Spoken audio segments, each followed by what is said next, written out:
നാണമില്ലാതെ അങ്ങോട്ടും ഇങ്ങോട്ടും നോക്കി നിൽക്കുന്നുണ്ട്. എനിക്ക് വേറെ ആരും പറയുന്നില്ല. നീ ഇത് ചോദിക്കുമ്പോ എനിക്കൊന്നും പറയാനില്ല. നീ ഒന്നും പണയണ്ട.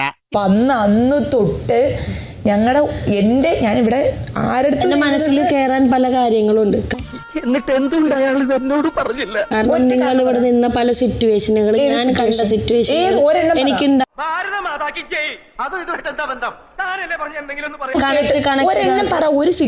നിങ്ങൾ നിൽക്കുന്ന രീതികൾ, നിങ്ങൾ നിൽക്കുന്ന ചില സമയത്ത് എനിക്ക് എടുത്തിട്ട് അടിക്കാനൊക്കെ തോന്നാറുണ്ട്. നീ എവിടെയെങ്കിലും ഉറച്ചു നിൽക്കടാ നായിന്റെ മോനെ. ഞാൻ പറയുന്നത് എന്താ കാണിക്കണം, എന്താ നിങ്ങൾ ഉദ്ദേശിക്കണം വന്ന് ചോദിക്കാറുണ്ട്. എനിക്കിതിനൊരു റിപ്ലൈ ഇല്ല. നീ എന്താണോ വിശ്വസിക്കുന്നത് അതാണ് നിന്റെ സത്യം. പശു ചാണകം ഇടുമ്പോഴുള്ള ഭാവമാണ് ഞാൻ കാണിച്ചതുപോലെ ഒന്നുകൂടെ കാണിക്കൂ. നിനക്ക് എന്ത് വേണമെങ്കിലും വിശ്വസിക്കാം. എനിക്കറിയാം എന്താണ് സത്യമെന്ന്, പിന്നെ അവനറിയാം എന്താണ് സത്യമെന്ന്.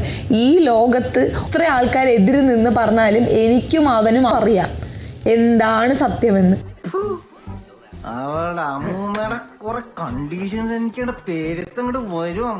എന്റെ കയ്യിലെങ്ങാനിപ്പൊ കിട്ടിയാണ്ടല്ലോ സാഗറേ, കിട്ടിയാ ഞാൻ അടിച്ചവളുടെ കാരണയും വിളിക്കും. അതല്ലെന്ന് വിശ്വസിക്കാതെ റസ്മിന്റെ ഇഷ്ടമാണ്. അയ്യോ അങ്ങനെ പറയരുത് പ്ലീസ്.